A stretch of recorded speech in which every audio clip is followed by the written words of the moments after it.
هل لك سر عند الله بينك أنت وبين الله؟ اپریل فول کے حوالے سے یہ کہا گیا ہے کہ رہنمائی کریں اور نصیحت کریں،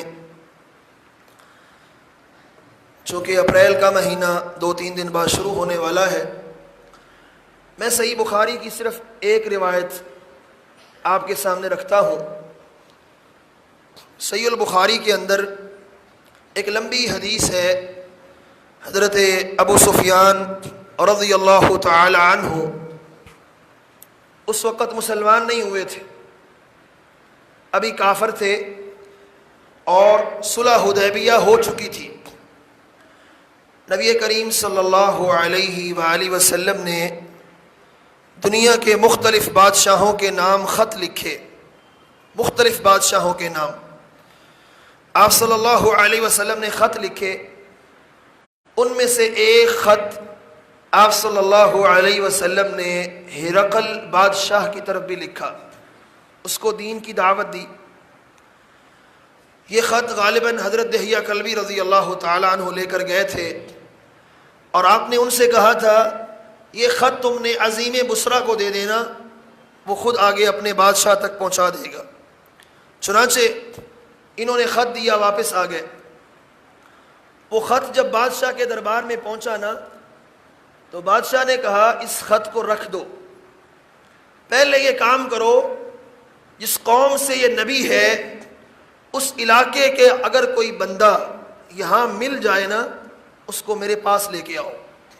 اتفاق سے سیدنا ابو سفیان رضی اللہ تعالی عنہ تجارت کے لیے شام میں گئے ہوئے تھے، تو لوگوں نے پکڑا ان کو اور لا کے بادشاہ کے پاس پیش کر دیا۔ بادشاہ نے کہا تمہارے اندر کون ایسا انسان ہے جو رسول اللہ صلی اللہ علیہ وآلہ وسلم کا جو نبی ہونے کے دعویٰ کر رہے ہیں ان کا قریبی ہو؟ تو سیدنا ابو سفیان کہتے ہیں میں نے کہا میں ان کا قریبی ہوں۔ کہا تم آگے ہو جاؤ، مجھے سب سے آگے کر دیا، اور باقی جو میرے ساتھی تھے ان کو پیچھے بٹھا دیا۔ اور بادشاہ نے ترجمان سے کہا ان ساتھیوں سے کہو میں تمہارے اس بندے سے سوال پوچھتا ہوں، اگر یہ جھوٹ بولے تم نے مجھے بتا دینا ہے۔ اب سیدنا ابو سفیان رضی اللہ تعالیٰ عنہ جو بات کرتے ہیں نا، وہ بات سننے والی ہے۔ صحیح بخاری کی روایت، ابھی وہ مسلمان نہیں ہوئے، ابھی مسلمان نہیں ہوئے، فرماتے ہیں کہ میں اگر مجھے یہ ڈر نہ ہوتا کہ میری طرف جھوٹ کی نسبت کی جائے گی، میں ہر بات کا جواب جھوٹ سے ہی دیتا۔ ابھی مشرک ہیں، مسلمان نہیں ہوئے، اور یہ کہہ رہے ہیں اگر مجھے اس بات کا ڈر نہ ہو کہ جھوٹ کی نسبت سردار ابو سفیان کی طرف کی جائے تو میں بادشاہ کو ہر جواب جھوٹ سے ہی دیتا۔ مشرک سردار اس وقت جھوٹ نہیں بول رہا، کیوں؟ وہ بھی جھوٹ بولنے کو اپنے لیے عار سمجھتا ہے، وہ بھی جھوٹ بولنے کو اپنے لیے پریشانی کا باعث سمجھتا ہے۔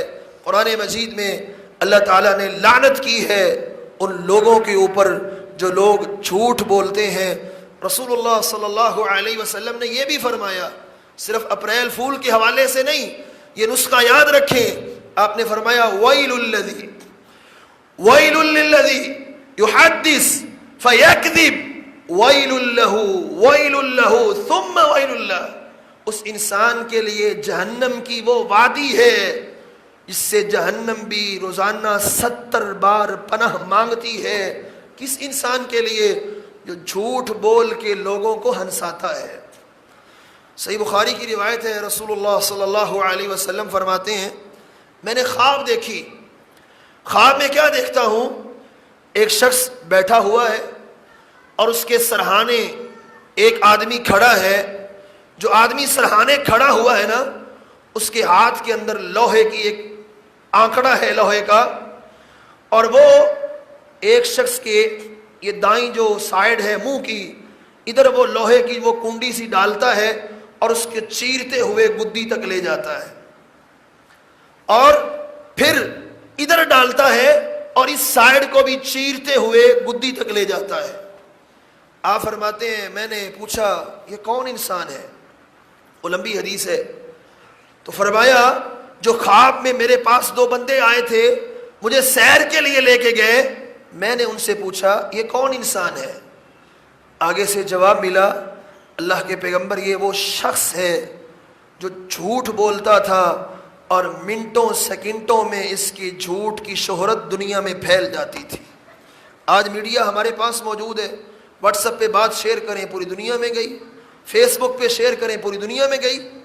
تو یاد رکھیں اگر میں اور آپ جھوٹ بولیں گے اور آج ہمارا جھوٹ منٹوں سیکنڈوں میں پھیل جائے گا تو رسول اللہ صلی اللہ علیہ وسلم کی حدیث کہتی ہے قیامت تلک اس انسان کو یہی سزا ہوگی، اس کے جبڑوں کو چیرا جائے گا اور کنڈیوں کے ساتھ آنکڑوں کے ساتھ فرشتے اس کے جبڑوں کو چیرتے رہیں گے، قیامت تک اس کو سزا ملتی رہے گی۔ نبی کریم صلی اللہ علیہ وسلم کا یہ فرمان بھی ہے، آپ صلی اللہ علیہ وسلم سفر پہ جا رہے تھے تو صحابہ کرام میں سے ایک صحابی کو نیند آئی، وہ سو گئے، پڑاؤ کیا سو گئے۔ باقی صحابہ کرام نے مذاق کرنے کے لیے نا اس کے ہاتھ اور پاؤں باندھ دیے۔ جب وہ اٹھا وہ صحابی تو پریشان ہو گیا، یہ کیا؟ تب آپ صلی اللہ علیہ وسلم نے ایک بات کہی تھی، لا يحل لمسلم ان يروع مسلما، کسی بھی مسلمان کے لیے یہ جائز نہیں ہے اپنے بھائی کو پریشان کرے۔ اپریل فول میں یہی ہوتا ہے، جھوٹ بولتے ہیں، اوے تیرا باپ مر گئی، نعوذ باللہ من ذالک، اور تیرا بیٹا مر گئی، اور تیری کار کا ایکسیڈنٹ ہو گئی، جھوٹ بولتے ہیں، پریشان کرتے ہیں۔ کسی مسلمان کے لیے یہ جائز نہیں ہے اپنے مسلمان بھائی کو پریشان کرنا۔ اور رسول کریم صلی اللہ علیہ وسلم کے بارے میں آپ کی بیوی مومنوں کی ماں کہتی ہیں جب نبی علیہ السلام کو پتہ چل جاتا ہے نا کہ میرے گھر کے اس فرد نے جھوٹ بولا ہے، اللہ کے رسول اس سے بات ہی نہیں کرتے تھے جب تک وہ توبہ نہ کر لیتا، اللہ سے اپنے گناہ کی معافی نہ مانگتا اور یہ وعدہ نہ کر لیتا کہ دوبارہ جھوٹ نہیں بولوں گا، تب تک نبی علیہ السلام اپنے گھر کے اس فرد سے بات ہی نہیں کرتے تھے۔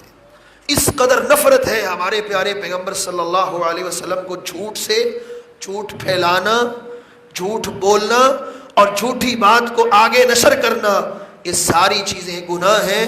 ایک مسلمان کا یہ شیوا نہیں ہے، یہ مغربی اقوام جن کا دین سے کوئی تعلق نہیں ہے ان کا شیوا ہے، وہ جھوٹ بولتے ہیں اپریل کے دن۔ مسلمان کا یہ شیوا نہیں ہو سکتا۔